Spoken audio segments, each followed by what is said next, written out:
Las noticias del mediodía en Mañanas Blue. Al mediodía, como siempre, nos conectamos con los periodistas de Blue Radio para que usted se actualice de lo que está pasando en Colombia y en el mundo. Y ya es oficial, mucho ojo, el presidente Gustavo Petro denunció al ex canciller Álvaro Leiva ante la Fiscalía General por conspiración para delinquir, traición a la patria, calumnia e injuria, entre otros delitos. Y este caso, Juan Esteban Quintero va a estar a cargo del abogado Alejandro Carranza. Buenas tardes para usted, Camila, muy buenas tardes para usted y para todos los oyentes. El sustento de esta denuncia penal que ya interpone el abogado Alejandro Carranza serían esas cartas que ha divulgado el ex canciller de Colombia, Álvaro Leiva, pero también esos audios que reveló el diario El País, en donde al parecer se habla de un presunto plan para desestabilizar el gobierno. Habla el abogado Alejandro Carranza. Lo que pasa es que la traición a la patria tiene que verse desde un contexto claro, y es que él es un ex canciller de este gobierno, y él no podía, como ex canciller de este gobierno, ir a un gobierno extranjero a pedirles que hicieran presiones, que ayudaran para que se hiciera una ruptura de ese hilo constitucional, el presidente Petro saliera de su cargo de forma anormal. Eso no se puede hacer. Camila, repetimos, los delitos sería conspiración para delinquir, traición a la patria, calumnia e injuria, entre otros. Usted lo decía muy bien, esto es una formalidad porque ya hace unos meses una conversación que había sostenido la fiscal general Luz Adriana Camargo y el presidente Gustavo Petro había dado inicio a esta indagación preliminar. Ya se han allegado varios documentos dentro de esta investigación que apenas está en su inicio. Pues estaremos muy pendientes del desarrollo de ese proceso, Juan Esteban, y a propósito del presidente Gustavo Petro, estamos también muy pendientes porque hasta ahora está sosteniendo una conversación con su canciller Laura Sarabia en España. Recordemos que están allí todavía en ese viaje oficial y hablaron, entre varios temas, de la decisión de encargar a Alfredo Sade, el pastor, como el articulador del futuro de la entrega de pasaportes. A propósito del tema que acá se conversaba más temprano, ya les vamos a ampliar qué pasó, qué se dijo en esa conversación. Y la otra noticia está en el centro de Bogotá porque allí está por iniciar en la Catedral Primada de Colombia la Eucaristía para despedir oficialmente a doña Nidia Quintero. Allí está nuestro compañero Andrés Carmona. Andrés, buenas tardes. Valentina, muy buenas tardes. A esta hora entra el féretro con los restos mortales, con el cuerpo de doña Nidia Quintero Turbay de Balcázar, ex primera dama de la nación, creadora de la Fundación Solidaridad. Están viendo las imágenes a través de nuestro canal de YouTube y a través de la plataforma Ditu, cómo ingresa el féretro custodiado por los integrantes del Batallón Guardia Presidencial, presidido por los representantes de la Iglesia Católica, el Cardenal Primado de Colombia, Monseñor Luis José Rueda Aparicio, y también los integrantes de su familia, su hijo Julio César Turbay Quintero. También hablamos de su nieta María Carolina Hoyos Turbay, hoy directora de la Fundación Solidaridad por Colombia, que es el mayor legado que deja doña Nidia en el país. Por supuesto, ya empieza entonces los actos fúnebres. En horas de la mañana el Congreso, el Senado y la Cámara de Representantes emitieron moción de duelo y reconocimiento a doña Nidia. Esto fue presidido por las dos integrantes de la mesa directiva del Congreso, la senadora Lorena Ríos y la senadora Paola Holguín, en representación del presidente del Congreso, Efraín Cepeda, el presidente de la Cámara, Jaime Raúl Salamanca, y se espera ya con esta misa dar por terminados los actos fúnebres en memoria y en conmemoración y en reconocimiento a una gran mujer y una gran lideresa de Colombia, que fue doña Nidia Quintero Turbay de Balcázar. Valentina.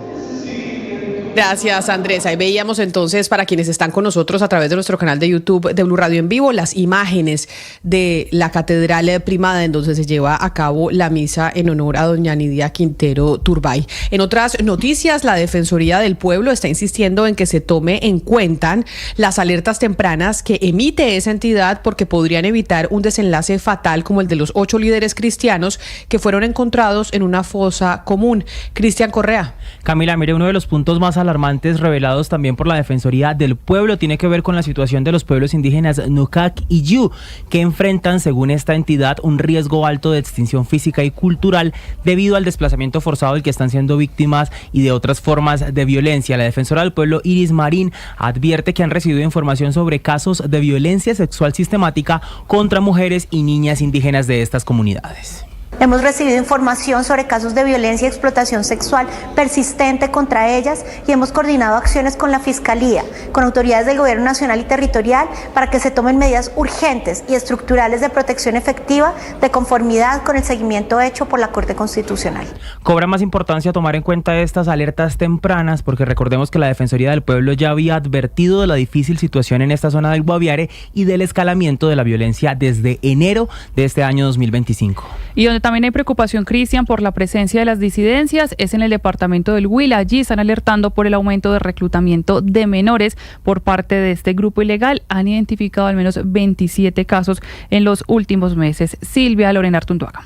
En el Huila, las disidencias de las FARC no paran de reclutar menores de edad. A la fecha ya son 27 los casos denunciados, especialmente en municipios con alta presencia de población indígena. Ante esta grave problemática, el gobierno departamental hizo un llamado urgente a los grupos armados para que excluyan a los niños, niñas y adolescentes del conflicto armado. Juan Carlos Casalla, secretario de Gobierno del Huila. Nosotros tenemos un reporte de 27 casos de reclutamiento forzado que coinciden con Defensoría del Pueblo y que por supuesto significan una gran preocupación no solamente por el número estadístico, sino también por la cantidad de subregistros. Pero también es importante indicar que el gobierno departamental viene haciendo un esfuerzo en diferentes estrategias y acciones para prevenir estos casos de reclutamiento. Y es que en esta región del país, durante el 2024, de acuerdo con el reporte de la Fiscalía, 31 menores fueron víctimas de este flagelo. Y el gobierno nacional estableció un nuevo protocolo para controlar las armas que están usando las empresas de seguridad privada en el país. La medida unifica los procedimientos de bloqueo, custodia y seguimiento para prevenir que este armamento termine en manos criminales, como muchas veces pasa. Felipe García. Pues el Ministerio de Defensa puso en marcha una serie de medidas destinadas a fortalecer el control de las armas de fuego en poder de las empresas de vigilancia y seguridad privada en el país. Esta iniciativa se desarrolla, dice el Ministerio, en coordinación con la Superintendencia de Vigilancia y el Departamento de Control, Comercio de Armas y Explosivos de las Fuerzas Militares. Como parte de estas acciones se implementó un protocolo interinstitucional de actuación que estandariza los procedimientos de bloqueo operativo, custodia preventiva y seguimiento administrativo de las armas involucradas en los procesos sancionatorios. El propósito es impedir que este armamento legalmente asignado a este sector sea utilizado de forma irregular. Las autoridades señalaron que además del protocolo se está fortaleciendo la comunicación y la coordinación entre las diferentes entidades responsables del control de este armamento. Con esto se busca garantizar un seguimiento eficiente a las armas en todo el territorio nacional. El gobierno precisó que esta serie de medidas también está orientada a garantizar el cumplimiento de la legalidad dentro del sector y a prevenir, por supuesto, que el armamento asignado a empresas privadas termine en manos de los delincuentes. Felipe, y la ADRES, que administra los recursos en salud, giró más de 30.000 millones de pesos a hospitales y clínicas para la atención que han hecho a víctimas de accidentes de tránsito en los que los vehículos o no tenían el SOAT o no fueron identificados. Jessica Gutiérrez. La administradora de los recursos del Sistema General de Seguridad Social en Salud, ADRES, giró 35.000 millones a hospitales y clínicas por la atención médica de personas lesionadas en accidentes de tránsito durante mayo del 2025. Estos eventos involucraron vehículos sin SOAT o no identificados. Con este último giro, el acumulado de recursos entregados en lo corrido de este año asciende a 210.000 millones de pesos. Esta cifra representa un incremento frente al mismo periodo en el año 2024, cuando se giraron 120.000 millones entre enero y mayo. En relación con las reclamaciones nuevas radicadas ante la ADRES, en mayo se presentaron más de 36.000 solicitudes por un valor total de 86.000 millones de pesos. Por regiones, el Valle del Cauca lideró el número de reclamaciones y monto reclamado. En este departamento se reportaron 12.705 reclamaciones por 17.055 millones de pesos. Y en otras noticias, la Corte Constitucional hizo un llamado de atención para garantizar la protección de las personas en condición de calle que, además de no acceder a servicios de salud, están siendo expuestas en redes sociales al ser fotografiadas sin su autorización. Los detalles los tiene usted, Sergio Barbosa. La Corte Constitucional reafirmó recientemente que las personas en condición de habitabilidad en calle son sujetos de especial protección. Así lo determinó el Alto Tribunal al revisar un caso en el que se vulneraron múltiples derechos fundamentales de una mujer que fue diagnosticada con VIH y esquizofrenia, que no había recibido atención médica integral a pesar de las órdenes emitidas por su especialista tratante. Lo más grave de este caso es un segundo componente que estudió la Corte, esto en relación con la divulgación de una fotografía de la mujer habitante de calle en redes sociales. Además de ser fotografiada denunciada, ella fue captada en video mientras se encontraba en situación de vulnerabilidad y con claros signos de desorientación, y aparecía además en ropa interior. La publicación, realizada en noviembre del año pasado, dicen que buscaba inicialmente facilitar su reencuentro con familiares, pero terminó por exponer aspectos íntimos de su vida que a juicio de la Corte comprometieron su dignidad. El fallo lo que ha señalado es que la divulgación de este tipo de imágenes sin consentimiento no pueden justificarse bajo el amparo de la libertad de expresión, y que en ese sentido se ordenó la eliminación definitiva de la publicación tanto en el perfil de Facebook donde fue compartida como en cualquier otra plataforma relacionada. La Corte advierte que existen alternativas menos invasivas para brindar apoyo a personas vulnerables sin necesidad de recurrir a la exposición pública de su intimidad. Y en Noticias del Pacífico habló una de las hijas del agente de tránsito que falleció ahogado en el mar Pacífico, esto cerca de Buenaventura. Confirmó que su padre fue arrastrado por las olas cuando intentó rescatarla a ella y a su hermanita. Alejandro Muñoz.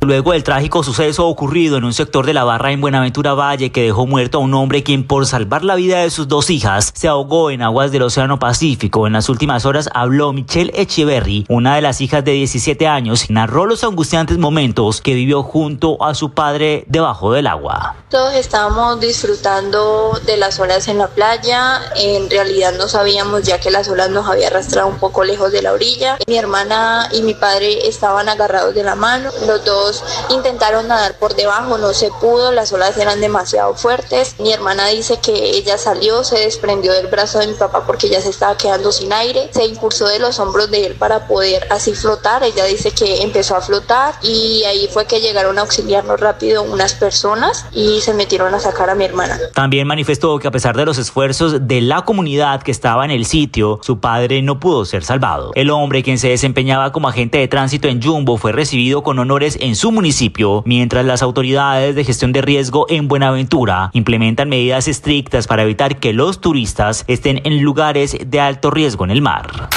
La noticia internacional. En el mundo, tras golpear España, Portugal y Francia con temperaturas extremas, la ola de calor que azota a millones de europeos se desplazó hoy hacia el este del continente. En Alemania, el termómetro marcó los 40 grados Celsius. El calor también llegó a Bélgica, donde se superaron los 35 grados. En Francia, los termómetros superaron los 40 grados en el sur. Y en París se activó por primera vez la alerta roja en 5 años. La temperatura sigue elevada en España, aunque en algunos puntos podrían comenzar las lluvias y tormentas esta noche, especialmente en el norte y noreste del país, y ya son 4 el número de muertes relacionadas con el calor en España en los últimos 10 días. Según los científicos, los fenómenos meteorológicos extremos, como las olas de calor y las tormentas, son cada vez más intensos debido al cambio climático, y se espera un duro verano hasta finales de agosto e incluso septiembre. La noticia deportiva. La noticia deportiva llega desde Londres porque Carlos Alcaraz se impuso a Oliver Tarbet y se clasificó a la siguiente ronda de Wimbledon. El tenista español no tuvo mayores inconvenientes con el británico, al que venció en sets corridos 6-1, 6-4 y 6-4 en 2 horas y 16 minutos de partido, alcanzando así su triunfo consecutivo número 20. Ahora el número 2 del mundo, que defiende la corona, espera en la tercera ronda por su siguiente rival, que saldrá del duelo entre Aliassime y Struff, compromiso a disputarse a partir de las 12:30 de la tarde. Las principales tendencias en redes sociales. A esta hora es tendencia en redes sociales Vicente Fernández, porque fue el ganador de la temporada 2025 de Yo Me Llamo. Aunque los imitadores Luis Alfonso, Paquita la del Barrio y Gloria Estefan también se lucieron en la gran final, fue el Charro quien conquistó el corazón de los colombianos y se llevó los 500 millones de pesos. Pero con ese final también es tendencia el arranque del desafío del siglo XXI. Este miércoles 2 de julio, desde las 8 de la noche, una nueva edición que promete estar llena de emociones, pruebas extremas y muchas otras sorpresas. Una de las grandes novedades de este año es que, además de verlo por el canal Caracol, como siempre, también se podrá seguir por la aplicación de YouTube. Los televidentes podrán acceder a contenido exclusivo después de cada capítulo, transmisiones en vivo desde el Rincón de los Castigos, el Cubo, donde llegarán los eliminados, y muchos momentos que no se podrán ver en pantalla. Esta y más tendencias en bluradio.com.